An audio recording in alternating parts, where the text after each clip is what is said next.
Começa agora nosso primeiro episódio da DW Conteúdo, nosso primeiro podcast interno. E eu sou a Egli Camolés. Responsável pela nossa área de marketing, né, Egli? Isso mesmo. Eu sou Diego Molina, proprietário aqui do estúdio, e hoje tenho o prazer de receber aqui um amigo pessoal e empresário. Eu conheço ele há mais ou menos uns 20 anos já. Acho que quase 20. Uns 15, de 15 a 20 anos, 15. Por aí. E José Almeida. Olá, pessoal, tudo bom? Almeida. É isso. Muito bem-vindo, é um prazer receber você aqui. Pô, é uma honra. De verdade. Conta de vocês em risco, hein? Não tem problema, a gente fica muito feliz. Pra quem não sabe, o Zé, além de meu amigo, é nosso padrinho de casamento também. É verdade. Né? Ele foi com a esposa dele, a Larissa também. Um beijo pra você, Larissa. E nós temos o prazer de receber assim, esse grande amigo e hoje uma referência também na área de animação. Né? A gente se conheceu, eu e o Zé, em uma produtora que a gente trabalhava ali no Higienópolis, né? Tivemos um breve contato, acho que foram uns 3 meses, mais ou menos? Eu acho que sim. Uns 3 meses mais ou menos que nós trabalhamos juntos. E aí eu tive a oportunidade de ir para a Rede TV, indiquei o Zé lá para uma vaga e aí deu início... Foi onde tudo começou. Onde tudo começou, uma época muito boa que a gente vai falar um pouco. Como que foi conhecer o Diego e trabalhar com ele? Eu acho que é um podcast... À parte, só para isso. Ou a gente faz uma versão estendida de umas 3 horas, mas o Diego, ele entrou nessa produtora, eu era estagiário, ele entrou lá como freelancer, e aí a gente se deu bem de primeira, assim. Ele gostou muito do que eu fazia e eu gostei muito dele, porque ele entrou, eu nem sabia o que ele estava fazendo já, porque ele entrou... Nem eu sabia o que estava fazendo.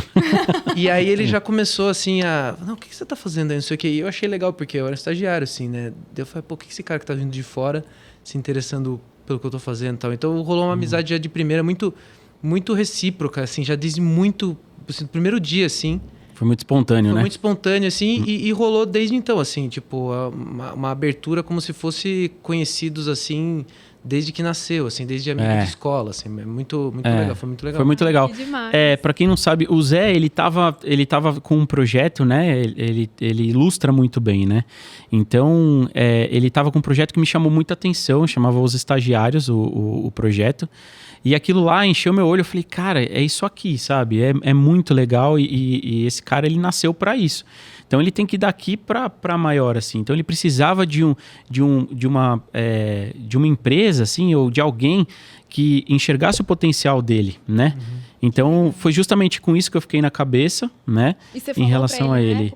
Falei para ele na época. E aí, ele já estava com ideia também de sair. Que legal. E aí, enfim, ele acabou saindo um pouco antes que eu. E a gente eu recebi a proposta da Rede TV através do Renato Battaglia, né? Grande abraço ao Renato também. Muito obrigado, um abraço ao Renatão, que está em Vancouver, e o Alexander, que me indicou o Renato, entendeu? O Alexander Saharovski, que é um monstro, agora um monstro na animação, é um absurdo, é um outro querido, um abraço para você também. Referência. Referência demais. E indicou para o Renato, e aí eu comecei na Rede TV, né? Na época era uma realização, porque nós éramos telespectador do Pânico. E a gente entrou UFC também, do UFC, que estava bem no começo, né? Isso em 2010. E aí foi muito legal esse primeiro contato que a gente teve. E assim... eu fui trabalhar em uma emissora que eu era telespectador, né? Então, trabalhar com a galera do Pânico foi sensacional, entendeu? Então, e por quanto tempo vocês trabalharam? 4 anos, Não, foi menos. É que foi muito intenso. É que um dia comigo parece 30, entendeu? Não, realmente então... os tempos de Rede TV foram muito intensos, assim. Mas foi... A gente entrou eu entrei em 2010. Você acho que estava desde o finalzinho de 2009. Isso. E aí eu... saí de lá para ir para Vancouver Film School. Isso. Fiquei 6 meses fora, voltei. Grande Frison. Um abraço pro Frison também. Frison também, marrentão. Conseguiu. Talentoso pra um caramba, mas marrento. Está agora, nosso diretor agora lá de arte lá da Jovem Pan. Jovem Pan. É isso aí. Mas já dirigiu todos os canais, arte de quase todos os canais que a gente tem hoje em dia. Um grande mestre nosso, um grande amigo, e ele na época segurou para mim a vaga e eu consegui voltar e fiquei mais um ano lá. E muito em cima do que o Diego falou, assim, eu resolvi sair, assim, por causa disso que ele falou agora no começo. Eu falei assim, eu precisava de um lugar para eu deixar isso que eu tinha, assim, né? Que o Diego viu tão de primeira, assim, dar uma vazão, né? E, assim, há 15 anos atrás, o mercado brasileiro estava vivendo um boom no motion, na animação, assim, e estava aparecendo muita oportunidade, né? Aí eu falei, cara, eu vou para minha casa fazer freelance de casa, porque lá eu vou ter tempo. A gente é jovem, a gente acha, né? A gente acha muito, eu estando né? em casa, fazendo freelance, eu já estava conseguindo fazer freela, ganhar mais do que eu estava ganhando com o trabalho fixo. Eu falei, vamos lá.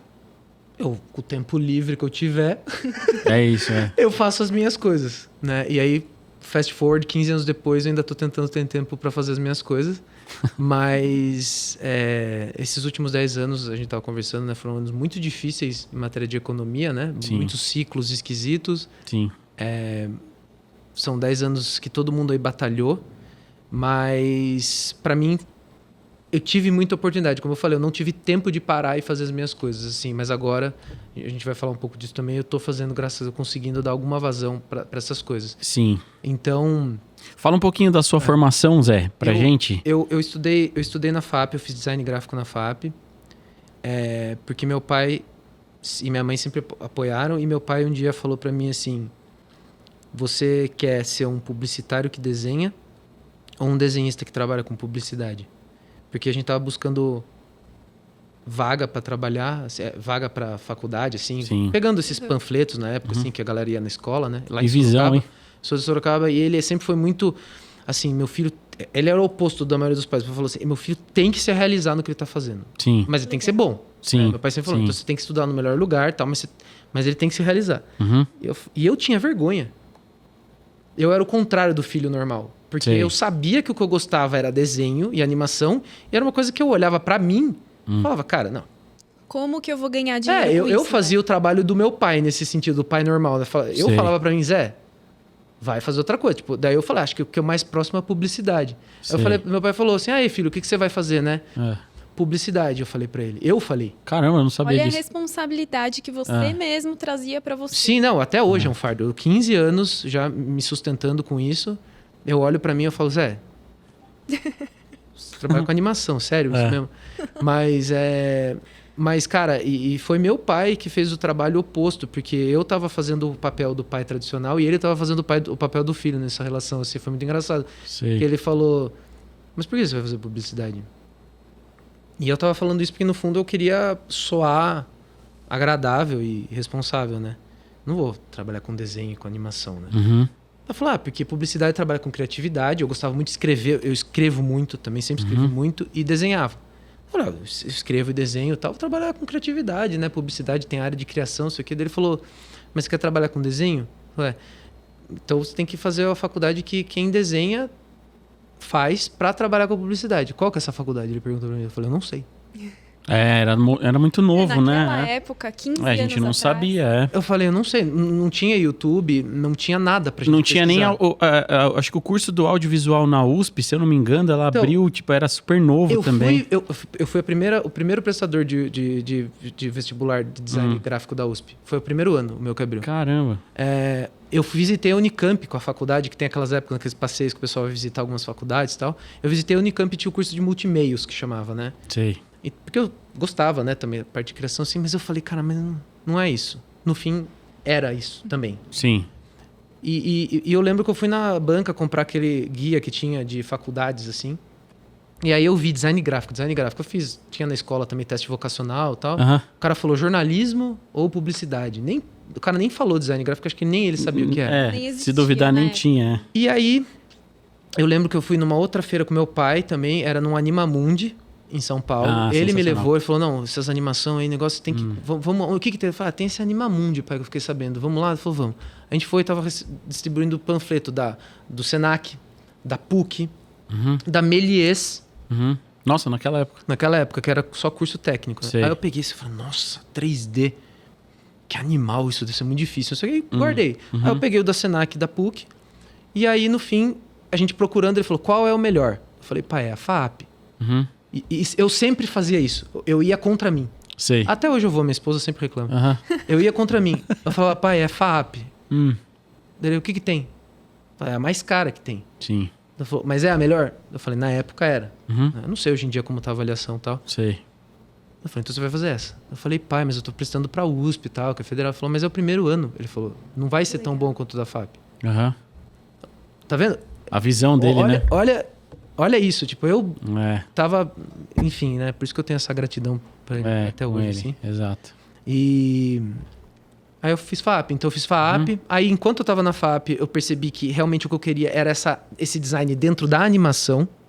Porque daí eu fui me permitindo. Eu fiz o caminho oposto. Eu entrei e falei, vou trabalhar só com logo, marca, folder, site. Tá bom pra mim. Aí um amigo meu pegou um estágio em animação. Grande Pedro Vergani. Hoje em dia é diretor de UX lá no Londres, lá na Google. Que legal. Nossa, que demais. Trabalhou em filme que ganhou Oscar, tá? Um monstro. Fez Gobelin, um monstro. Meu amigo também. Meu padrinho de casamento junto com você. Junto comigo, Tava lá e arranjou um estágio em animação. Daí ele começou a trazer os trabalhos que ele fazia na escola, assim, na faculdade. Eu falei, velho, dá pra ganhar dinheiro com animação, dá pra trabalhar com animação. No Brasil. Era uma coisa que eu tinha... Eu nem ia atrás. Não, eu nem ia atrás. Não, porque tipo assim, realmente era muito novo, entendeu? Muito. Tinha aula de Photoshop, Illustrator na faculdade, eu já falava, mano... Aí eu comecei a fazer curso fora. Fiz um curso de Flash na Quanta Academia de Artes até também hoje. Fiz Flash, Fiz Flash com o Paulo Pina, muito bom. Depois eu fiz ilustração com o Davi Calil. Depois eu fiz ilustração editorial com o Eberson Santiago, já amigo já hoje em dia. E fui fazendo esses cursos em paralelo durante a faculdade para melhorar esse lado artístico que eu suprimia.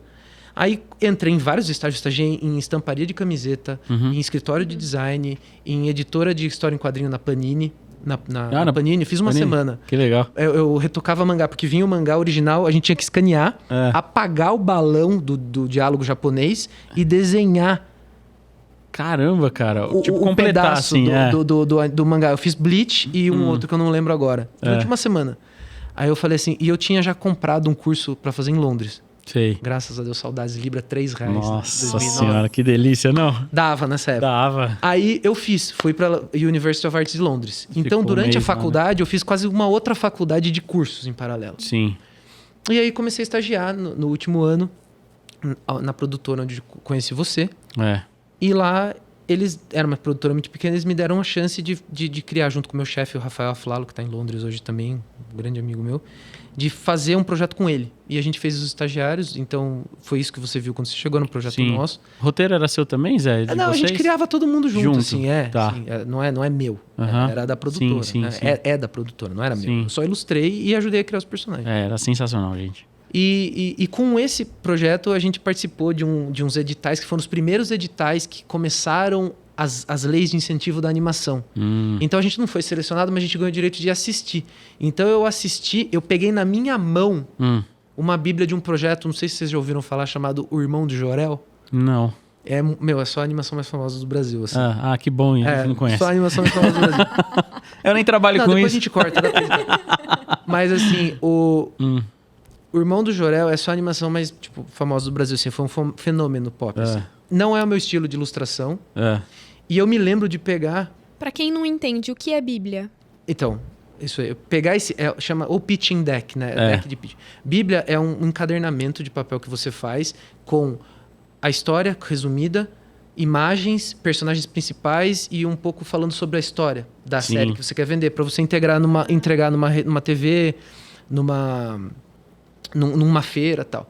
E eu me lembro de pegar... A minha chefe tinha voltado do segundo dia. Eu fui no primeiro com o meu chefe. E a nossa chefe geral lá, a dona da produtora Carla, voltou com algumas bíblias. E eu me lembro de ela jogar pra gente e falar, analisem essas bíblias pra gente ver quais que são os nossos concorrentes, as pessoas que estão aí, que vão ser financiadas.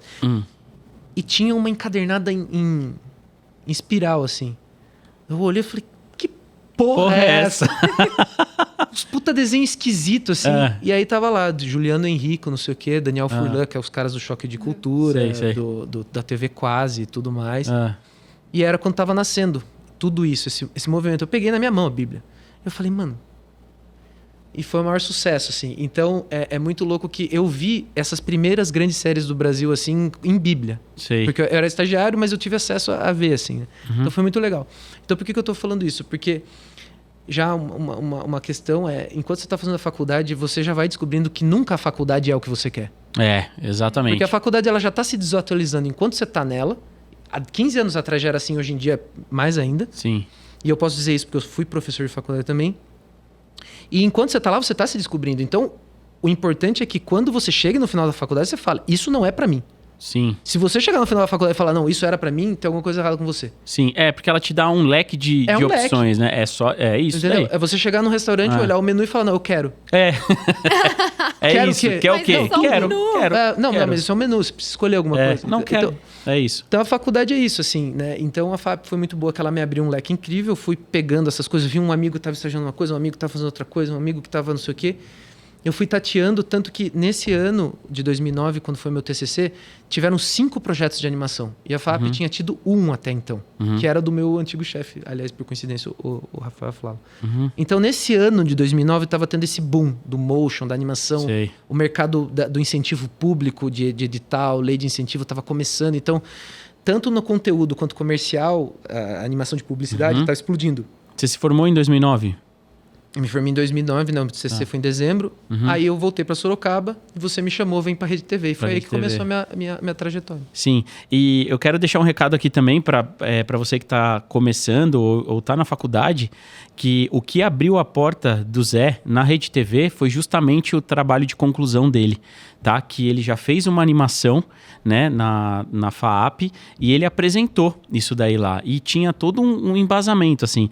O Zé, ele é um cara que, além de talentoso, ele tem uma técnica e um olhar apurado para isso, entendeu? Sou chato. Exato.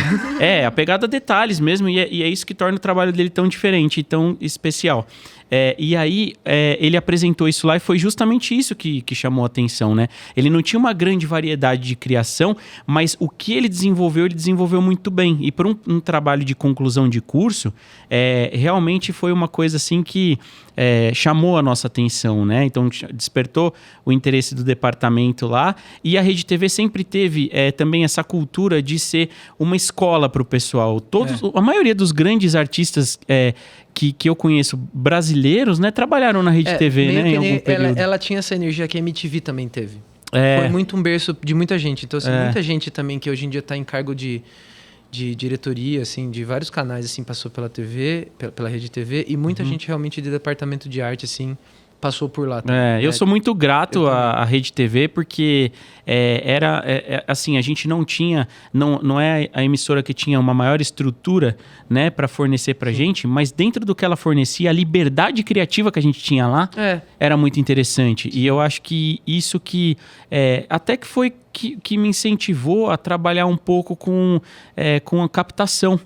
Porque eu lembro a gente quando... podia ir para o estúdio gravar umas Não é verdade? coisas, né? Eu lembro Sim. que o Vic, né? Vic Junot, que foi nosso gerente lá de promo, ele o departamento comprou uma 5D. Na época, na época era uma nave, né? Meu Deus do céu. Que época foi isso? 2010, mais ou menos, Nossa, 2010. E aí, assim, a gente via o que podia fazer com aquela câmera, putz, era sensacional.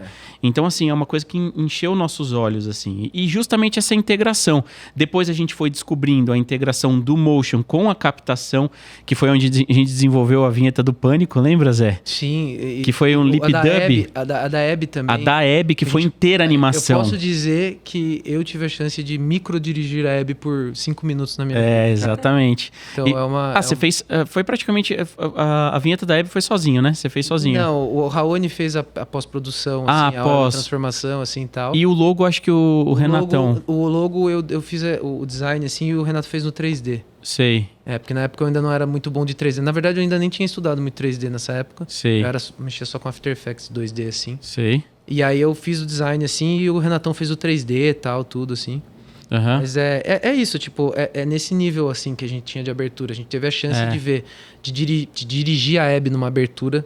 A gente, tipo, tinha 2 anos de carreira. Era muito próximo, assim. A gente teve a chance de assistir a gravação do Pânico, assim, de ver o Fred Mercury prateado, o Eduardo Sterblich. O Eduardo Sterblich, tipo, contracenando com o Carioca, tipo assim, fazendo Michael Jackson, assim, no de frente para ou com o Ceará no de frente para o Gabriel lá, Nossa. tal. A gente viu isso, a gente assistia Bola. que nem o pessoal tá aqui, assim, a gravação. Era genial, gente. Então a gente viu muita coisa, assim, de perto de coisas que se tornaram... A gente consumia, né, Zé? Que a gente consumia e que são clássicos da TV, assim, entendeu? Independente do nível de maturação desse conteúdo, como ele envelhece com o tempo, né? Hebe, Pânico, todas essas coisas.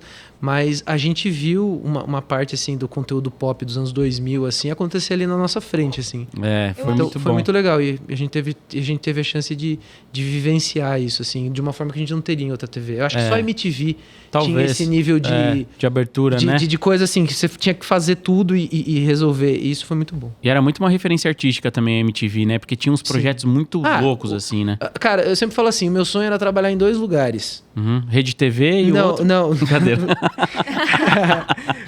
Não, o meu sonho era trabalhar quando eu tava na faculdade. Isso é uma coisa legal também pra quem, se tiver alguém assistindo aí que tá também buscando trabalho ou começando a carreira, né? Eu sempre falo assim, o mercado de trabalho que você vai trabalhar não é o mercado de trabalho que você tá estudando e que você tá se formando. Então, assim, se você sonha em trabalhar aqui no TV, provavelmente você vai fazer podcasts. Tá entendendo o que eu tô dizendo? Entendi. Se você nasceu na geração do podcast, você vai fazer uma coisa que a gente ainda não sabe o que é. Entendeu? Então, o meu sonho era trabalhar na Super Interessante, na Abril. Sim. Faliu. Sim. E o meu outro sonho, ao longo que eu fui estudando na faculdade, eu falei, não, dá pra trabalhar com animação, e eu vi as vinhetas da MTV e tudo, era trabalhar na MTV. Faliu também, que não existe mais. Existe a MTV a cabo, tal, ainda tem sede aqui no Brasil e tal, mas essa MTV, assim, ela não existe mais. Então, é muito interessante que não deu tempo de eu trabalhar onde eu sonhava, entende?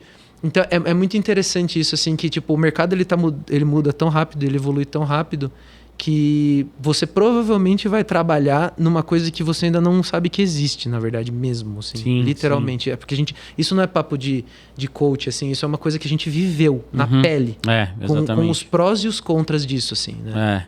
Então é muito interessante. Foi bem interessante. E aí, depois disso, Zé, como é que foi a decisão... você chegou a trabalhar em outras emissoras, né? Até na Record, né? Eu freelei na Record, graças aos contatos que eu fiz na Rede TV, né? Sim. Na Record, no SBT, na Band. Cara, a gente fez abertura pra série no SBT, juntos. Verdade, Z4. A do Z4 já era pela Animus que a gente fez. Já era pela Animus, pela Formato. Mas a gente foi no SBT lá conversar. Isso foi muito engraçado, foi até um episódio à parte, porque assim, entraram em contato comigo e com ele no mesmo tempo, pra pegar o orçamento. No mesmo job. A gente falou, então vamos E a gente falou, cara, vamos pegar junto, porque não faz sentido a gente entrar, cada um complementa com o outro, assim. Sim. E aí a gente acabou entrando junto nesse projeto. Fábrica de Casamento, né, Zé? Pegamos Fábrica de Casamento. Quando vocês fizeram o Z4, um dia em uma das reuniões, a minha chefe encontrou com o Diego lá no SBT. A Marina. Eu trabalho no SBT. E ela veio correndo me falar, nossa, o Diego tá trabalhando no SBT, você não me contou. Eu falei, não, é só um projeto que ele... A gente tinha ido lá falar com o Pelégio, grande Fernando Pelégio também. Eu nunca rompi as relações com televisão, então até hoje eu recebo orçamento para programas de TV e pego para fazer. Ano passado a gente tava fazendo uma série animada pra Globo, né, pro Gloob, patrocinado pelo Santander. É um case, nunca tinha sido feito isso antes, ainda mais pra criança e tal. Demais. Então foi uma oportunidade absurda que a gente teve, que a gente ganhou porque a gente sempre... Quando eu comecei a freelar, eu comecei a pegar muitas pequenas coisas dos canais da Globosat. E a Globosat tem muitas coisas que eles fazem direto pros clientes, né? Hoje em dia não é mais chamar mais Globosat, virou tudo Globo, né? E tá tudo sobre esse guarda-chuva conteúdos, canais fechado Globo. Não se chama mais o Globosat, até porque tá hoje tudo na nuvem, né? Tá tudo online no Globoplay e tal. Então, hoje em dia é esse nicho de editorial quase, na verdade, né? Então, a gente, pela Animus, eu fiz muitos projetos para quase todos os canais, assim, né? Então, o cliente chega, tem uma ideia, tem um budget, e os canais criam, com a visão editorial, um comercial, uma peça sob medida para eles, né? E a agência de publicidade supervisiona e tal. E foi uma dessas que foi, na minha opinião, um dos projetos mais legais e melhores em qualidade que a Animus já fez. Que foi esse dinheiro em espécie que a gente fez. Legal.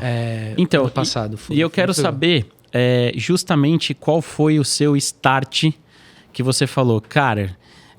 eu vou sair, porque a TV, a gente sabe que ela traz uma estabilidade pra gente, né? Foi uma naquela mistura. Época, né? Foi uma mistura, assim. Então, você deixar, né, aquela estabilidade que você tinha lá, trabalhar com outras pessoas, porque para nós que somos criativos, é muito importante a gente ter o convívio com outras pessoas e tá absorvendo isso de outras pessoas, entendeu? Outras técnicas e tudo mais. Quando foi que você sentiu a necessidade que você falou, cara, eu acho que daqui pra frente eu tenho que começar, eu vou empreender, Entendeu? Qual que foi esse seu start? Na verdade, é um processo que não teve uma parada. Tipo, desde que eu comecei, era uma evolução. Sim. Tanto que você falou isso, né? Você olhou pra mim e falou, não, o Zé não é pra estar aqui. Exato. Entendeu? E eu tinha uma sensação dentro de mim que eu fui me permitindo ir falando isso pra mim mesmo, entendeu? Que o Diego falou pro Zé do passado, eu comecei a olhar pro Zé e falar, Zé, ainda não é isso, vai. Sim. Isso sempre foi muito doído pra mim. E na TV, quando eu fui pra Vancouver Film School e eu voltei mudado. Porque daí de novo eu vi mais uma porta, eu falei, não é aqui que eu paro, tem mais. Né? E teve mais várias outras somatórias, de novo, quando a gente tá no podcast a gente fala de uma forma bonita, mas assim, a televisão, cara, você estava trabalhando até pouco tempo atrás. Você trabalhar dentro da TV, hoje em dia a corporação televisão é uma corporação que está enxugando. Ela não tá tendo prejuízo. Não tá tendo prejuízo. Eu não vejo como prejuízo. É um business que ainda é extremamente lucrativo, extremamente... No Brasil tem uma penetração monstruosa ainda, mas a instituição televisão está se enxugando e não expandindo. Sim. Então, como futuro profissional, eu olhava e falava... eu tenho que me preparar para isso, né? Falava, cara, já tava... Há 15 anos atrás, a galera já tava meio tipo, deixa eu garantir o meu aqui. Entendeu? Então, aí eu já comecei. Justamente a época que a gente começou a empreender, né? E com um pai, como eu tenho... Sim. Eu fui criado nesse ambiente, como eu tinha, né? Infelizmente, ele foi embora no retrasado, mas... a gente... Eu nunca me permiti muito calar essa coisa dentro de mim, entendeu? Então, na hora que eu comecei a ver essas coisas assim, e começamos a fazer freela, né? Junto, a gente continuou fazendo freela. Eu falei, mano, dá pra eu ganhar o mesmo que eu tô ganhando aqui. A gente tava em 2012 aí. Sim. Um ano antes de começar o Brasil e praticamente a economia mundial... A economia mundial já tava devastada, né? Porque tinha tido a crise de 2008, o Brasil tava bem. Aí o Brasil começou a degringolar no primeiro ano que eu fiquei 100% freelancer. Sei. E a sensação que eu tive foi que os valores que a gente tinha naquela época lá se mantiveram até hoje. A margem de valor. Sei. Então eu acho que ter saído da televisão naquele momento foi bom, porque lógico, eu continuei durante um tempo ganhando mais ou menos a mesma coisa. Depois eu vi o pessoal da televisão fazendo muito mais grana que eu, porque quando você começa a crescer a sua empresa, não cresce só o faturamento. Exatamente. Cresce as despesas. As despesas, então você começa a colocar dinheiro na empresa e não tirar. Sim. Né? Então, assim, mas a minha visão era muito financeira também, porque eu falava assim, cara, tá todos os salários foram congelados, né? E eu falei, cara, aqui eu posso ficar um mês sem pegar nada, mas talvez eu consiga no próximo mês pegar mais. Né? Era uma visão muito de mercado mesmo e emocionalmente e espiritualmente, vamos falar assim, era essa inquietação que eu tinha de novo das pessoas olharem pra mim. Não era só você, meu pai, todo mundo que me conhece fala assim, não, o Zé desenha desde pequeno, não, o Zé tem uns personagens, precisa ver. Não, o Zé é um menino bom, você precisa ver. E isso cria em você uma coisa assim, cara, eu preciso ser. Eu preciso brilhar. Entendeu? Desculpa. Não dá pra fazer. Eu preciso brilhar. E aí eu falei, cara... E isso é difícil. Quem é artista, conviver com isso é difícil. Porque você tem mesmo essa sensação de que você tem essa obrigação de cumprir com isso, assim. Então, eu só consegui mesmo sentar e falar pra mim, assim, Zé, cara, você abriu a Animus há 14 anos. Em 2010 eu abri o CNPJ. Você está com a Animus 100% como uma empresa, com funcionários, com sede e tal, há 10. Agora você precisa fazer o que você combinou com você de fazer. Sim. Entendeu? A vida, ano passado, assim, vários sinais, assim, a gente que tá sempre aberto, assim, essas coisas, assim, a gente fica prestando atenção. A vida me falou assim, Zé, agora você precisa seguir. Sim. E aí agora eu tô com os meus projetos, que eu já estou há 5, 6 anos desenvolvendo. Sei. E agora eu tô dando vazão a eles de verdade. Então a gente tá lançando um jogo agora mês que vem, que é o Aster, que é um personagem que eu tenho há 10 anos. E a gente fez um jogo super rápido, tá super legal. Vou pedir para colocar o logo na tela aqui, da Animus. Pode pôr aí. Aí, ó, House of Ideas. Animus House of Ideas. Muito legal produtora. Esse logo, muito bacana. E fala um pouquinho do Aster. Cara, o Aster foi o primeiro personagem que eu criei. E tentei fazer séries, estou tentando ainda com ele e tal. Mas é o que a gente estava conversando até no almoço hoje, né?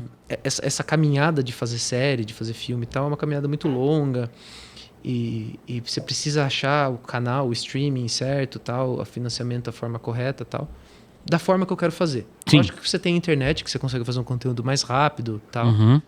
Mas também você precisa bancar durante um tempo isso, né? Sim. Então, pra gente que é pequeno empreendedor, assim, esse tipo de coisa pode ser muito... Ela pode drenar muito sua força de trabalho, né? Sim.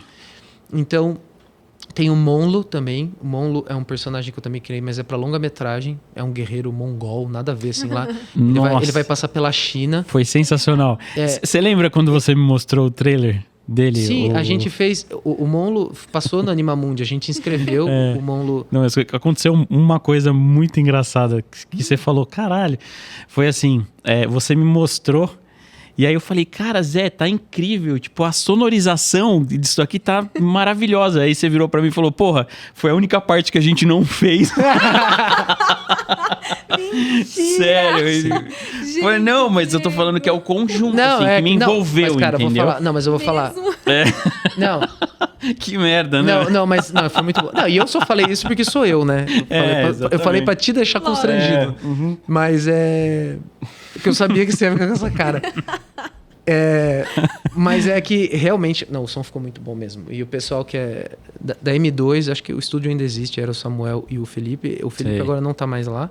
Mas, gente, não foi... Eles são muito bons. Não foi, vou me retratar aqui, ó. Não foi somente a sonorização. Não, lógico que não. Sensacional, de verdade. A gente tá sensacional. Qual que você trouxe pra gente ver? Vamos mostrar seu reel? Aqui tem o reel, né? Nosso, Vamos lá? tem na verdade, tem só os nossos trabalhos aí aqui.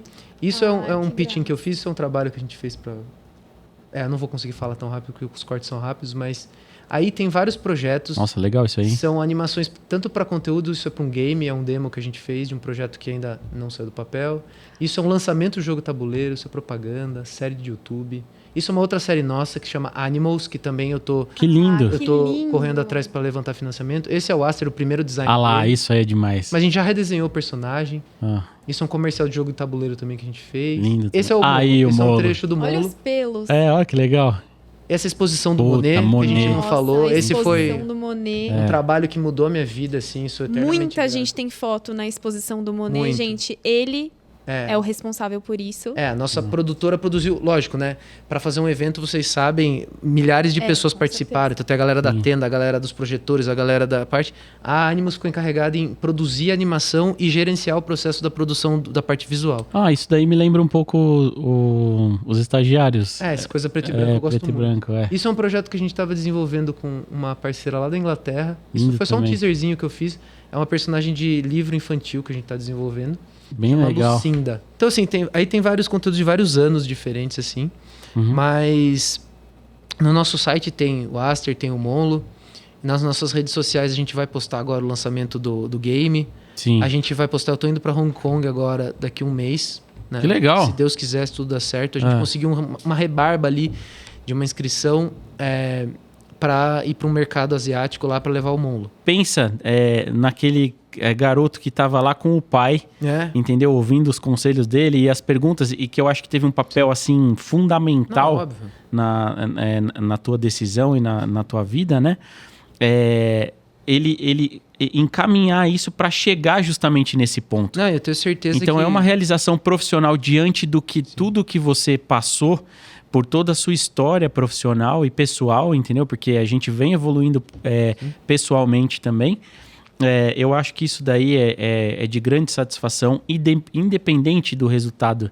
Eu acho que você está selecionado com pessoas, cercado com pessoas desse calibre do seu lado, entendeu? Assim, é uma realização mesmo. E prova também que eu estava certo quando eu vi aquele cara. Eu acho que na verdade é isso. Eu acho que, se você fosse ação, eu ia estar milionário hoje, olha.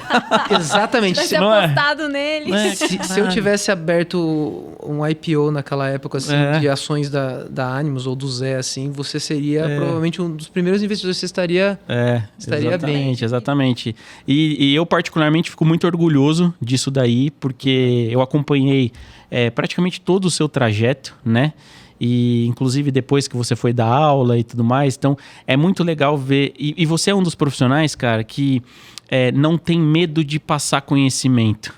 entendeu? Você nunca segurou conhecimento para você. Você sempre teve a necessidade de chegar até onde você está chegando agora, que isso era um sonho e uma meta de vida para você. Você sempre foi muito focado nisso. Sim. E também de espalhar esse conhecimento seu. E você sempre quis dar aula, você sempre quis... sempre... eu dei aula na Melies, dei aula no Senac, lá que você me indicou no Senac. Sim. Na Melies, um beijo pro João. Sim. Uma pessoa que me abriu umas portas absurdas. Sim. E sempre adorei dar palestra também. Já dei palestra em eventos também, e vários. Então, assim, sou palestrante também. Presta atenção. Então, então, se você me chame. quiser, se você quiser contratar o Zé Almeida para a sua palestra, está aqui um grande profissional. Gente, para animação e empresário, eu acho que com a experiência de campo que ele tem é muito válido. Segue o contato na tela. Eu tenho um portfólio de palestras aí muito legais. É verdade, Jornada do Herói. Ele manda junto com um calendário que ele fez semi-nu também, que ficou bem bacana. Sem camiseta. Esse é só no OnlyFans, é que você assina... depois eu vou pôr o OnlyFans aí também. Você assina o meu OnlyFans, então você tem acesso. Mas isso é só pro OnlyFans. Calma, gente, tava indo pra uma linha tão legal. Mas eu falei. Se eu fosse falar da minha parte com o Diego, é um podcast à parte. A gente tem que marcar um episódio 2 aqui. O que você falaria pro Zé de 10 anos atrás? Eu ia perguntar isso, juro por Deus. Eu acho que é o que uma mistura assim do que o Diego e o meu pai falou, assim. Tipo, falou assim, cara... É mais fácil você se permitir do que você fazer o caminho inverso. Sim. Eu sinto que eu fiz o caminho inverso. Entendeu? Eu fui tentando ir e me convencer de que eu tava errado, e a vida foi falando assim, não, cara, você tá certo. Vai. Continua. É que você é meio teimoso. Mas se você tivesse uma frase, definir uma frase, Zé, de 10 anos atrás. Você não tá louco. Olha, é isso legal. Que você falaria. Sabe por quê? Porque eu vi um podcast do Rafael, do Grampar, que eu sou um puta fã dele. E ele falou isso no Inteligência Limitada. Ele falou que, assim, no momento que ele tava muito mal, assim, de carreira, e ele é um puta de uma referência, ele faz o Batman, ele já fez vários comerciais, ele tem essa visão que a gente tem de não ter preconceito com publicidade e artístico. Sim. É tão legal quanto. Exato. E ele é uma grande referência pra mim também, assim, de carreira e tal, assim. Embora eu não conheça ele pessoalmente. Eu consegui trocar uma ideia com ele uma vez, mas foi por Facebook, assim. Mas ele falou, assim, pro cara lá do Inteligência Limitada, é Rogério, né? Ele falou assim, cara, teve um momento, assim, que eu falei, eu não posso estar louco. Entendeu? Ele falou assim, não é possível que eu esteja louco. Entendeu? Porque, assim, eu não acho, tipo assim, eu nunca tive essa visão que eu era um puta artista, assim, sabe? A gente tem esse costume de normalizar o que a gente faz, né, Zé? Exatamente. E pra mim, assim, não, todo mundo consegue fazer um script, todo mundo consegue fazer um personagem. E não é assim, cara. E ainda mais na nossa cultura, assim, que a gente... É o que eu falei, assim, animação não é uma coisa que é considerada. Não é nem considerada. Sim. Teatro, a galera até fala, não vai fazer teatro. Não, cinema, não vai fazer cinema. Animação, a galera nem sabe o que é. Pra falar, não vá fazer. Entendeu? A galera não sabe nem o que é. É verdade. E você fala que você trabalha com animação, o pessoal fala, ele desenha. É mais ou menos isso. Então, assim, né? eu falaria pra mim, assim, e é uma coisa que eu tô fazendo há algum tempo já, quase acho que 1 ano, e é por isso que eu comecei a abrir, as coisas começaram a acontecer, porque eu tirei eu do caminho. Sim. Eu cheguei assim e falei assim, Zé, você já atrapalhou demais você mesmo. Assim, vai. Agora vai, porque eu acho que eu fui o meu maior obstáculo ao longo da minha carreira. Sei. E eu acho que, assim, eu fui muito precoce em muitas coisas. A gente ainda é novo. Eu tenho 35, você tem 38. Isso. E essa visão de que você vai dar certo e tal, fala, não, o Diego tá falando isso porque é meu amigo. Mas você viu isso com um dia de contato com dois. Exatamente. E aí eu comecei a pensar, falei assim, não, cara, isso não é ser arrogante você achar isso. Não. E aí eu falei isso, então, você porque... tá louco. Acho que faz um pouco de parte da nossa cultura, Zé, a gente normalizar o que a gente faz, entendeu? E achar que é prepotência você se achar bom, entendeu? Então você fala, pô, não quero ser, sabe, esse cara, tipo, prepotente, mas não é isso, entendeu? O que eu vejo é que, assim, é difícil pra gente, eu entendo esse lado de você falar, pô, eu fui o meu maior obstáculo, porque eu não vejo que você foi colocando empecilhos, mas o seu senso, talvez de responsabilidade, uma cautela, entendeu? Que você teve, que eu acho que é mais direcionado para esse tipo de atitude que você teve, entendeu? Só que isso acaba virando um autossabotamento. Eu Você acaba não. se autossabotando. Aqui, ó, os 3 fazem terapia, tá? Só pra deixar... Começou a terapia agora. Não, Sei mas que eu tá acho, começando. Mas eu acho que é importante. Hoje em dia, eu acho que a gente tá vivendo um momento... Eu não sei quanto tempo mais a gente tem. Não, tem tempo que quiser aqui. Lembra? Eu falei no começo que eu era proprietário? Tá bom. Me perdoa, então. Eu acho que ninguém tá falando sobre isso de verdade, né? Mas a gente tá vivendo um momento muito importante da história mundial, da economia mundial, assim, que é o trabalho, né? Uhum. E as pessoas estão ficando doentes porque elas não estão conseguindo... Assim, se você comer uma coisa estragada e não pôr pra fora, você morre, né? Você passa mal. Com certeza. O pensamento é a mesma coisa. E as pessoas estão adoecendo porque elas estão vendo isso. Eu posso falar isso porque eu fui professor também. Uhum. E eu vou te falar o porquê que eu gosto de ser professor e gosto de ser palestrante. As pessoas estão criando dúvidas dentro da cabeça dela, mas as coisas estão movendo tão rápido que ela não consegue organizar essa pergunta que ela vai criar para andar. Por exemplo, meu pai fez a primeira pergunta, que eu talvez não conseguisse chegar nela até hoje. Eu estaria fazendo outra coisa e eu não teria resolvido, eu estaria adoecendo. O meu pai formulou essa pergunta para mim. E eu descobri desde pequeno, numa das minhas palestras tem isso. Tem um slide com a cara dele e tá escrito assim, aprender a fazer pergunta. Uhum. Aprender a fazer pergunta é um esporte, é quase uma homeopatia, uma acupuntura, é uma arte que você tem que praticar com você, assim, que é uma soft medicina, assim. Sim. Meu pai fez uma pergunta que salvou minha vida. Sim. Só que ela não foi a única da minha vida. Eu sempre falo isso pros meus alunos, para quem vem perguntar para mim, você tem que se perguntar todo dia. E é um hábito natural. Só que o problema é que as pessoas fogem de pergunta. Sim. Só que o problema é que essa pergunta volta à noite, quando você tá dormindo. Aí você não consegue dormir. Ela volta quando você tá trabalhando, aí você começa a ter ataque de pânico. Ela gera uma ansiedade. E a ansiedade, ela começa a corroer, a corroer você por dentro. O famoso nabo, né? E você precisa perguntar para você mesmo. Dói muito. Uhum. Mas, então é legal a gente estar fazendo esse momento de terapia aqui, porque ela é a resposta também dessa trajetória, porque cada passo é uma pergunta que você faz. E aí, por que eu gosto de ser palestrante e gosto de ser professor? Por 2 motivos, assim. O técnico e o pessoal, assim. Que os dois têm a mesma coisa. Eu nunca sabia fazer onde eu estava chegando. Então, por exemplo, quando eu cheguei na Media Land, onde a gente se conheceu, eu não trabalhava, eu não fazia aquilo que eu comecei a fazer lá. Sei. Eu queria uma chance de fazer.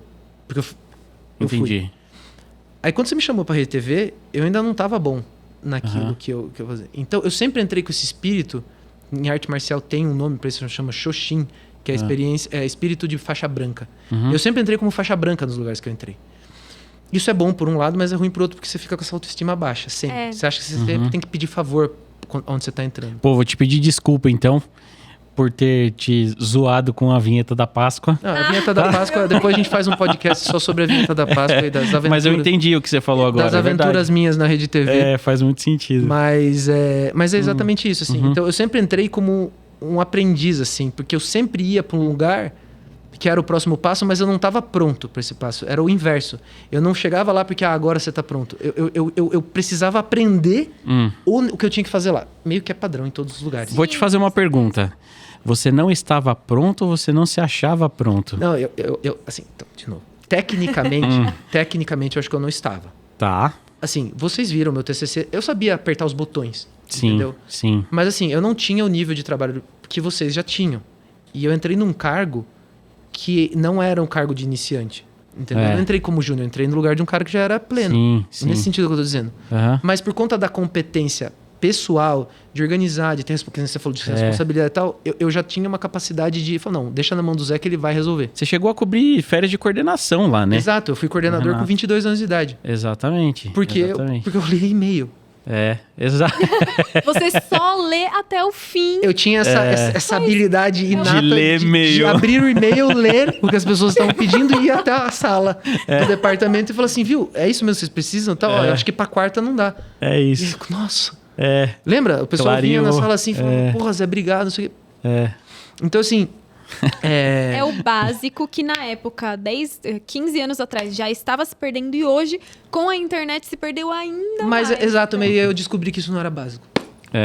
que é o cargo de liderança e o cargo de empreendedor, é isso que todo mundo acha que é básico. Não é básico. É justamente a nossa cultura de normalizar tudo, entendeu? De normalizar então, as nossas especialidades. Às vezes você é bom em tanta coisa e assim, tudo bem você não se achar, né, chegar com aquela prepotência e tudo mais, mas o que de fato você sabe fazer, você tem que valorizar. E isso impacta também no quanto você cobra pelo seu trabalho. Porque não é porque você faz aquilo lá em 5 minutos, entendeu? Que aquele trabalho, de fato, se fosse executado por 5 minutos por qualquer pessoa, entendeu? Qualquer pessoa estaria apta a fazer, mas não, é a sua especialidade. Então, às vezes a gente fala assim, vou fazer isso aqui rapidinho. Mas qual foi o trajeto que você precisou, né, e o que você investiu para aprender tudo aquilo em tempo, em dinheiro mesmo, exatamente. Em psicológico. O quanto você gastou de curso? Então, só pra gente encurtar essa conclusão, eu não via que você não estava pronto. Você apenas precisava de uma oportunidade. Entendeu? E foi isso que quando eu te indiquei lá, com, sei lá, a gente trabalhou 2 meses juntos, sei lá, foi pouquíssimo tempo, né? Foi isso que eu enxerguei. Eu falei, cara, esse cara ele tem tanta vontade e tanto talento que aonde a gente colocar ele vai deslanchar, entendeu? Então, e foi tão engraçado porque eu tive essa conexão com você lá e aí quando eu fui vender você pro Vic, né? Eu tava empolgado porque, era um amigo meu que ia trabalhar comigo, entendeu? Eu tava super empolgado, tal, não sei o quê. E aí o Renato me chamou pra fumar um pigas, né? Falou, vamos lá, tio, vou fumar um cigarro. Cigarros do Renato. Exato. E aí a gente foi, e aí ele falou, cara, e aí, o que você acha do Zé? Né? E aí eu comecei a contar pra ele. Falei, cara, a experiência que eu tive com ele na Media Land e tal, não sei o que. E o Vic chegou e pegou só o final da conversa e falou assim, Diego, para de vender os caras. Sabe o que você tá fazendo? Chama overselling, cara. O cara já tá vendido. Eu falei, não, cara. Mas é por isso que você... Eu tomei uma porrada. Mas é por isso que você hoje é o vendedor na sua empresa, né, cara? Porque exato. você faz isso. É um talento. E isso é um talento. Isso é um talento. E eu sei o que eu vendo, Zé. Eu sei o que eu entrego. E se eu indiquei você lá e se a gente trabalhou junto, eu sei o que você entrega e eu sei a responsabilidade que você tem também diante de um projeto. A gente nunca falou em ganho primeiro antes de falar em trabalho, entendeu? Então a gente sempre desenvolve o trabalho e aí o ganho vira uma consequência, né? Hoje nós somos empresários, não estamos mais em TV. Eu trabalhei aí até pouco tempo na Record, que é outra casa que eu agradeço demais pelas pessoas que eu conheci lá e por momentos bons e ruins que eu passei lá, entendeu? Mas foi de assim, 90% do que eu tenho, 80% do que eu tenho na minha vida e do que eu construí foi graças a essa instituição. Um abraço pro Júlio Balasso. Exatamente. O Júlio, o Ícaro, entendeu? O Gameiro, o Alan, sabe? São pessoas que agregaram, né? De uma forma ou de outra em todo esse crescimento, entendeu? Então eu acho que toda experiência é válida, né? Tudo que a gente passou é muito válido e foi determinante para a gente tomar a decisão, né? E falar, cara, é isso. E sabe o que é engraçado? Você contando toda essa história pra gente, vem pessoas na minha cabeça, mas tem um cara que inclusive eu quero te apresentar, que chama Rafael Leite, que é um amigo meu, que eu fiz na Record, né, recentemente, e ele tá nesse processo, sabe? Eu preciso abrir minha empresa e eu quero... Você entendeu? Ele trabalha na TV ainda, é um cara super talentoso. Então eu acho que vai ser muito legal fazer essa ponte com você aí, porque ele também é um cara super talentoso e que tá nessa fase aí. Diego sempre foi muito crítico, então ele sempre foi muito bom em achar talentos. Com certeza. Ele olha para as pessoas e ele já fala, olha, essa pessoa, ela tem um diferencial, ela tem uma coisa a mais. Mas se ele também vê alguma coisa na pessoa que ele fala, falta alguma coisa, ele também identifica com muita facilidade. Ele sabe, ele faz essa leitura com facilidade. E isso é muito legal. E uma coisa assim, para trabalhar junto, não é só a parte técnica, né? Então, acho que é uma coisa que eu também gosto de procurar, é a pessoa assim que aprender a mexer no software, a pessoa aprende, né? Assim, também o lido do dia a dia, a pessoa aprende, mas achar essa coisa que cada um tem, né? Você é realmente bom nisso, assim. E eu também, assim, tive que aprender e acho que também tenho uma boa capacidade disso, porque para você construir alguma coisa assim, não é só a parte técnica, assim, né? Você precisa de pessoas não é comprometimento, não é vestir a camisa da empresa. É uma questão de alinhamento. De alinhamento, né? Assim. Mas eu acho que tem a ver com um propósito, assim, sabe? Quando a gente identifica que a pessoa tem o mesmo propósito que a gente, ou um propósito parecido, e a gente consegue inserir isso dentro de uma cultura, né? Eu acho que isso daí fica muito fácil, entendeu? Eu chamo de compatibilidade de santo. Entendeu? A gente tem a compatibilidade de santo com as pessoas e a gente tem esse olhar, né? Eu acho isso muito importante. E pra gente encerrar aqui, Zé, que passou aí rápido, né? A gente passou, uma hora de podcast aí. Eu falei. Mas eu me segurei, hein? Que vocês perguntaram. Foi bem pra caramba. Vocês perguntaram bem mais do que eu achei que vocês iam perguntar. Mas eu queria que você falasse pra mim qual foi se você tem um projeto desafiador, né? Qual foi o mais desafiador pra você? Pode ser aquele que mudou o teu direcionamento, a chavinha pra você, tá? Uma recordação boa, nossa, tá? Que tenha... Mas calma, senão vai virar mais 3 horas. Não, exato. Vou falar uma frase. Rápido, vamos lá. Rápido, primeiro projeto, que foi mais desafiador pra você. O projeto mais desafiador e também o que mudou, assim, a nossa capacidade de produção na Animus, assim, foi o Monet. Foi porque foi um projeto muito longo. E longo também, a peça tem é 1 hora de conteúdo, 5 telas, 6 telas. Você renderizou em quantos caras? A gente renderizou 4, depois diminuiu para HD e depois picotou. Enfim, um dia eu preciso dar uma aula sobre isso, porque tipo, um processo longo. Assim. Tiveram que fazer um hack para dar certo exatamente. em todo o sistema. De novo, outra coisa, não existiam pessoas que tinham trabalhado com isso e eu nunca tinha visto... Projeção, não gente. Tinha nem na internet material... Vocês têm ideia que o cara, ele pegou as obras do Monet e ele deu vida para aquilo? Foram 285 telas. Puta que pariu, cara. É muita coisa. E assim, com todo respeito.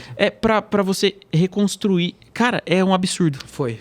Não, e cara, pra você seguir a ideia. É Monet, gente. Exatamente. É uma responsabilidade muito grande você trabalhar. O Monet foi uma oportunidade, foi um grande desafio, foi também foi um grande divisor de água na minha vida profissional, na minha vida da empresa, em matéria de escala também. Foi tudo, assim, né? Então, foi muito desafiador em todos os aspectos, assim.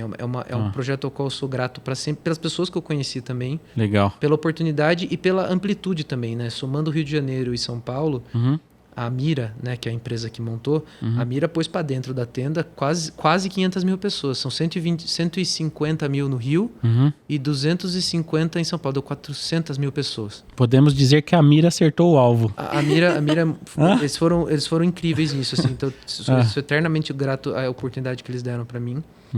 E não tem uma exposição. Não tem uma exposição com o nível de qualidade que a gente produziu, não no sentido de ser bom ou ruim, no nível de refinamento técnico, de técnicas aplicadas para animar o quadro, né? Sei, legal. A gente realmente animou mesmo, assim, tipo, a gente simulou folhagem, a gente animou a água, animou o céu, animou os personagens. Então a gente não fez só paralaxe e tal.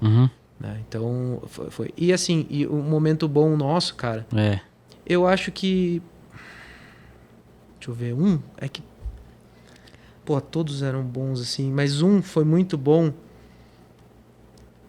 Foi quando a gente... cara, tiveram muito mais legais e muito significativos. Veio um monte na minha cabeça também. Mas quando você tava dentro comigo... Você tava, eu acho, porque eu lembro de você. Eu não sei se quando eu voltei pra sala eu falei pra você ou se você tava junto comigo. Mas a gente entrou num estúdio de chroma key. Você já sabe qual é? Não, eu pensei que você ia falar do dia que eu tomei bronca, que eu briguei com um cara dentro da Rede TV. Não briguei, eu discuti. E aí você entrou na sala e ele brigou com você achando que era eu. Tá vendo? Eu não vai. Cara, são umas histórias muito boas. Cara, tem muitos aqui. Essa falar, do Chroma. Mas teve uma vez que, tipo... a gente tava gravando um negócio em chroma key, assim, que não era pra gente fazer. E aí os caras da câmera, assim, tipo, estavam gravando assim, daí eu virei, falei, eu quero um plano americano. Você lembra disso? Não lembro. Você não lembra? Não lembro. Aí o cara não sabia que era um plano americano? Você não lembra? Câmera não sabia. É verdade, eu lembro, não, fala sério, se você não lembrar, eu escolho outro. Carnaval. Eu não lembro, mas você lembra. Foi o Carnahel, não foi? Eu acho que foi o Carnaval, cara. Era uma cara. chamada da Daniela Albuquerque, acho? Eu não lembro. Não, foi o Carnaval. Não, eu acho que era Carnaval, cara. Se você não lembrar, eu posso falar outro. Não, conta esse inteiro. Ele não sabia o que era. Eu e lembro, vocês se mijaram de rir. Eu lembro, tipo...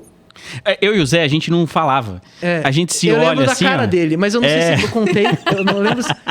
Mas eu lembro... Cara, você tava lá. Você tava no estúdio, porque eu lembro da sua cara olhando pra mim assim. Quando eu falei assim... E a gente fazia assim, ó, velho. É um plano americano. O Diego faz essa cara assim. E assim, eu não tô querendo me achar aqui nada assim, mas ele era um profissional de câmera, assim. Então, tem 3 planos. É o aberto, é o americano, isso é um médio, talvez um close. Tem 3, 4 planos. E eu vou contar essa do José também. Tá, deixa eu terminar. Foi só isso, assim. Daí eu falei assim, eu quero um plano americano. Daí o cara, eu tô fazendo o plano americano. E tava fazendo o quê? Eu tava num geral, assim, se não me engano. Eu trabalho com animação, assim. Eu juro, eu não sou assim, cara. Eu não sou assim. Mas aí, tipo... Eu falei... Então fecha só um pouquinho esse plano americano seu. Não, ele pediu. Aí eu falei assim... Não tá fazendo plano americano. Daí ele falou assim, é plano americano. Ah, não. Daí eu olhei pro Diego assim, eu falei, você sabe por que chama plano americano? E o cara? Aí o estúdio ficou em silêncio. E assim, pessoal, se você trabalha assim com pessoas que tem da área técnica, nunca arranje briga com pessoas da área técnica. Não pode. Principalmente, assim, eu não sou assim, eu nunca fiz isso. Mas eu tô contando Mas isso ele teve que passar por isso pra aprender. Mas eu lembro da cara do Diego olhando pra mim assim. Quando eu parei assim, eu olhei e falei... Então deixa eu te explicar. O plano americano é plano americano? Vocês querem saber? Pode falar, cara. Por causa que na época os caras faziam um filme de cowboy... Você tinha que mostrar o cara sacando a arma. Ele com a mão na arma. Então eles filmavam um pouco abaixo da cintura pra mostrar o coldre. A história da faculdade. E aí o Diego assim, ó. Então eu lembro muito dessa cara. Eu lembro muito dessa cara dele, mas essa daí das brigas... Mano, a gente brigava direto com os tiozinhos lá. Porque isso daí foi o que aconteceu foi o seguinte, a gente desenvolveu um pacote gráfico, né, que foi pra nossa mão e voltou algumas vezes, né, de um programa super legal que tinha na Rede TV, que era um programa para adolescente, O Último Passageiro, né, e a gente fez o pacote gráfico, né, então a gente fizemos até as animações do bonequinho, lembra, Zé? Eu até participei eu lembro de animação, era muito legal. Sim. Aí, o que acontece? Essa tarja, ela subia para um switcher para fazer o ao vivo, né? A gente sempre brigava. E aí, o pessoal do switcher, em vez deles pegarem a tarja com alfa... Pra quem não sabe... o switcher é a exibição do canal. É a mesa lá, sabe? É a mesa NASA, de controle. Que tem um monte de TV que a galera fica... Câmera 2, câmera 3 agora. Me dá mais imagem do convidado, sabe assim? É isso. É uma sala cheia de computadores onde acontece todas as operações. Parece lançamento de foguete da NASA. Assim. E aí, o que acontece? Em vez dele pegar o arquivo que tinha o canal alfa, né, que tava recortadinho certinho a tarja, ele tava pegando o arquivo que tava com fundo preto. Ninguém sabe o que é isso. A tarja é um arquivozinho que você insere em cima do vídeo. E aí, é como se você fosse colocar uma figurinha num story do Instagram. Exato. E aí, ele recortava o preto pra fazer isso. Só que o laranja, ele tinha um pouco de preto, né, Zé? E aí ficava transparente. E o cara desceu na sala falando que eu tava mandando o arquivo errado. E eu tava num dia meio virado, entendeu? E aí eu falei, cara, não é o teu funcionário que tá recortando errado. Ele falou, pô, como assim que não é? Eu falei, não, você tá falando que sou eu, então sou eu, não vou discutir mais com você. E aí saí. E aí nisso o Vic falou, Diego, não, dá uma segurada aí, o Renato veio, blá, blá, blá. E eu saí da sala, porque eu falei, cara, eu vou discutir feio. Vestido de xadrez a gente igual. sempre usou camisa com a manguinha dobrada, exato. tinha o cabelinho assim, e barbinha e tal, e acho que tava de costas. Assim. Não, você saiu da sala, você tava no Super Pop, eu acho. A hora que ele voltou na sala, o cara falou, e você, menino? Você veja como você fala comigo, bababá. E aí o Zé fez assim, ó. Foi muito bom, porque o Zé, ele parou na porta e ele fez assim, ó. É comigo? Então foi muito bom isso daí, foi sensacional. Cara, mas essa teve daí. muita coisa boa.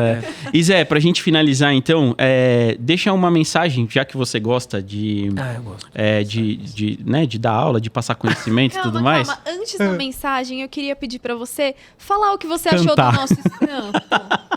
Falar o que você achou do nosso estúdio, dos nossos equipamentos, do nosso atendimento. Sim, eu sempre falei isso pro Diego, quando você fizer a sua coisa, ela vai ser excelente.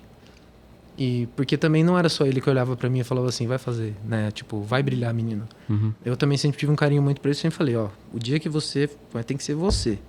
Fizer o seu corre, vai dar certo, velho.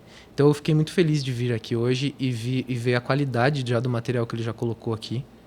A qualidade do setup, né? É melhor do que muito podcast de sucesso aí. Então a qualidade, assim, de qualquer pessoa que vier aqui fazer conteúdo vai ser de muito boa qualidade, né? Som, imagem. Tem a galera da mesa de corte também, tal. Então o pessoal vai fazer tudo com tranquilidade. Então eu cheguei aqui... Na verdade, eu não fiquei surpreso, porque eu já sabia. Porque eu, querendo ou não, conheço ele há 15 anos. Então eu cheguei aqui e falei, é isso. Então venham aqui, se você tiver uma empresa ou um projeto. E é muito bom também ver a Egli junto com ele, porque a Egli sabe muito o que ela faz. E eu também tô esperando muito para ver mais coisas que ela vai fazer. Que agora ela tá sangue no zóio para fazer as coisas. Então ela vai estourar demais também. Então eu tô muito feliz de ver isso aqui, porque eu tenho certeza que vai dar certo. Na verdade, não vai dar. Já está dando certo. E o fato de eu estar aqui já é o sinal que está dando certo, porque eles já estão operando a toda a capacidade aqui, voando. Então eu fiquei muito surpreso de ver assim já como tá, porque ele é que a gente se fala, e passa um ano e a gente se fala de novo. Então eu falo, o Diego tá. Mas eu cheguei e falei, não adianta. Ele tá fazendo o que era para ele estar fazendo. Então venham aqui, que tem 2 pessoas que estão fazendo o que era para elas estarem fazendo aqui. E quando você encontra pessoas que estão fazendo o que era para estar fazendo, as coisas dão certo. Legal. Então é isso que eu posso falar, porque qualidade técnica tem, qualidade de conceito tem, artística tem, mas o principal são pessoas que hoje em dia é muito difícil achar. Pessoas que eram para estar fazendo o que estão fazendo o que estão fazendo. Legal. Vindo de você é muito especial, Zé. Sim. Pra gente, de verdade, você é padrinho do nosso casamento e você sabe que vindo de você tem um valor a mais aí. É o mesmo. E Zé, pra finalizar, manda um recado aí pra galera que tá começando. Pra galera que tá começando? Aquele cara que tá... Sabe aquela turma que tá com aquela dúvida? O que você vai fazer? Você vai ser um publicitário que desenha? Eu tava conversando com um garoto essa semana, o Lucas. Dá um abraço pra ele aí. O sobrinho de uma amiga minha. E sobre isso, sobre carreira e tal. E a ansiedade da geração de agora é pior do que a nossa. Sim. Né? Porque tá cada vez pior. Isso que eu falei das perguntas. Então eu vou falar o que eu já falei aqui no podcast, assim. Quiser patrocinar a gente, Rivotril. Só vem. O que eu vou falar, na verdade, é uma tentativa das pessoas tomarem menos Rivotril, mas enfim. Maracujina, então. Maracujina tá bom. Aprenda a fazer as perguntas certas, porque a resposta é um processo. Entendeu? Boa. Então, a resposta, ela não é uma coisa, assim, tipo, ela é um processo. Então, você faz a pergunta e você ganha uma trajetória. E aí você para. Aí tem uma pergunta nova que você precisa fazer. Então, à medida que você vai ficando bom em fazer perguntas, a sua trajetória vai ficando mais rápida. Então, você consegue alcançar mais coisas. Então, aprenda a fazer as perguntas certas. Acho que é o que eu poderia falar, assim. O resto eu falei aqui no podcast. Só para concluir, teu pai te passou o canudo. Passou o canudo. Entendeu? E aí agora essa missão tá com você. Isso aí você vai levar para o mundo, tenho certeza. Sim. Com seus projetos, com a sua identidade e com tudo que você tem para acrescentar aí. Valeu. Zé, obrigado. Foi um prazer enorme, velho. Tá de verdade. Obrigado. Valeu. Foi demais gravar esse primeiro episódio com você aí. Tinha que ser você. Obrigado. Beleza? Gente, muito obrigada pelo podcast de hoje. Eu encontro com vocês nos próximos, né? É isso aí. Até o próximo. Tchau. Tchau. Valeu.